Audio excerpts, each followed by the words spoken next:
So మనకి దీంట్లో focus ఉంది. నేను ఒక ఆబ్జెక్ట్ని ఫోకస్ చేస్తున్నాను, బట్ మనకి అంత క్లారిటీ అయితే కనబడట్లేదు.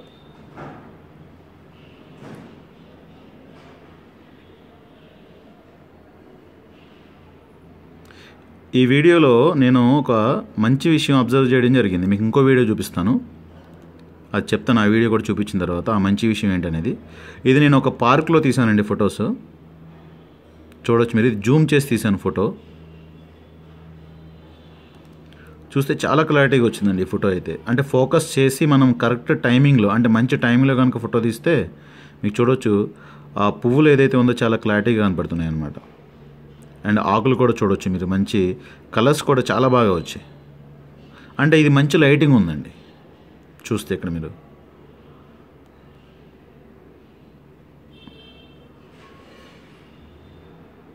చూసారా, డీటెయిల్స్ కూడా మంచిగా కనపడుతున్నాయి మనకి. అంటే ఆ ఫోటోలో ఉన్న వివరాలు అంటే ఏవైతే ఉంటాయో, ఆ పువ్వు కానీ దాని రెక్కలు, ఆకులు చాలా క్లారిటీగా కనపడుతున్నాయి. అండ్ ఇదే పార్క్లో నేను ఒక వీడియో కూడా తీయడం జరిగింది, చూడండి. సో ఫొటోస్ చాలా బాగా వచ్చాయండి. అంటే మంచి వెలుగు ఉన్నప్పుడైతే ఫొటోస్ చాలా బాగా వస్తాయి. వెలుగు తక్కువ ఉన్నప్పుడైతే మీరు ఫొటోస్ అనేవి మంచిగా మనము ఎక్స్పెక్ట్ చేయొద్దు. చూడండి, నెక్స్ట్ ఒక వీడియో తీయడం జరిగింది. సో ఇది వచ్చేసి మనకి వీడియో రివ్యూ. వీడియో ఫోటోలు తీయడానికి మనము హైదరాబాద్లో ఉన్నటువంటి కృష్ణకాంత్ పార్క్కి వచ్చాం.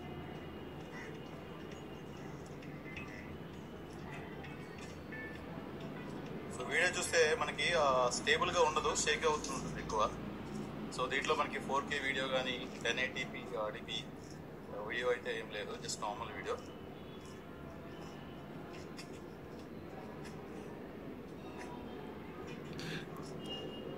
But clarity is okay. ఈ బడ్జెట్ రేంజ్ 6,000 ఎందుకంటే క్లారిటీ మనం ఎక్స్పెక్ట్ చేయకూడదు. సో ఇందులో చూస్తే మీరు ఒక యూనిక్ విషయం ఒకటి ఉందండి. అంటే చెప్పుకోదగ్గ విషయం ఏంటంటే, మీరు వీడియో చూస్తున్నప్పుడు గమనిస్తే కనుక మనకి ఎక్కువ శబ్దాలు అయితే ఏవి రాలేదండి. అంటే నేను మాట్లాడేది స్పష్టంగా వినపడుతుంది, అండ్ వీడియో కనపడుతుంది, నేను మాట్లాడేది స్పష్టంగా వినపడుతుంది. కానీ మనము కంప్లీట్ వెలుపల ఉన్నాం, పార్క్లో ఉన్నాము, రోడ్డు మీద ఒక వీడియో తీసాము. ఆ రోడ్డు మీద చాలా బళ్ళు వెళ్తూ ఉన్నాయి, ఆర్లు చేస్తూ ఉన్నాయి, అట్లా చాలా సౌండ్ ఉంది. కానీ మనకు ఆ సౌండ్ ఏమీ వినపడకుండా నేను మాట్లాడేది చాలా స్పష్టంగా వినపడుతుంది అన్నమాట. ఇది ఇందులో వీడియో తీసేటప్పుడు చాలా మంచి విషయం. దానికి తగినట్లుగా వీడియో క్లారిటీ కూడా మనకి ఇంకా ఎక్కువ బాగా వచ్చినట్లయితే కనుక చాలా బాగుండేది. బట్ ఏంటంటే మనము ఫోన్ వాడుతుంటే చాలా స్మూత్గా అనిపిస్తుందండి. నేను ఈ ఫోను నా మెయిన్ సిమ్, నా ఏదైతే నేను డైలీ రోజువారీ వాడుతూ ఉంటానో ఆ సిమ్ కార్డు దీంట్లో వేసి వాడినప్పుడు నాకు ఆ మాట్లాడే క్వాలిటీ కూడా చాలా బాగా వినపడుతుంది. అంటే అవతల వాళ్ళు మాట్లాడేది మనకు స్పష్టంగా వినపడడం అనేది జరుగుతుంది. అండ్ బ్యాటరీ కూడా చాలా మంచిగా బ్యాకప్ వస్తుంది. మనం నైట్ బ్యాటరీ ఛార్జింగ్ పెట్టుకుంటే మళ్ళీ పొద్దు నుండి సాయంత్రం వరకు మళ్ళీ ఛార్జింగ్ పెట్టుకునే అవసరం లేకుండా కంప్లీట్గా వస్తుంది, ఈవెన్ దో అంటే మనము ఇంటర్నెట్ యూజ్ చేసినా కూడా. కాబట్టి ఇది ఓవరాల్గా చూస్తే మనకి మొత్తంగా చూస్తే ఒక 6,000 రూపాయల్లో ఒక మంచి ఫోన్ అని చెప్పవచ్చు. సో మనం తర్వాతి రివ్యూలో ఇంకో వీడియో చేస్తానండి. దాంట్లో మనము కొన్ని గేమ్స్ ఏవైతే పెద్ద పెద్ద పాపులర్ గేమ్స్ ఉన్నాయో అవన్నీ కూడా ఈ ఫోన్లో ఇన్స్టాల్ చేసి నేను ప్లే చేసి మీకు చూపిస్తాను. ఫోన్ హీట్ ఎక్కుతుందా, అంటే వేడవుతుందా, బాగా గేమ్స్ బాగా ఆడగలుగుతామా, లేకపోతే గేమ్స్ ఏమైనా మధ్యలో ఆగిపోతూ ఉంటాయా, మనకి ఏమైనా ప్రాబ్లం ఉందనేది మనం తర్వాతి వీడియోలో చూద్దాము. వీడియో చూసినందుకు ధన్యవాదములు.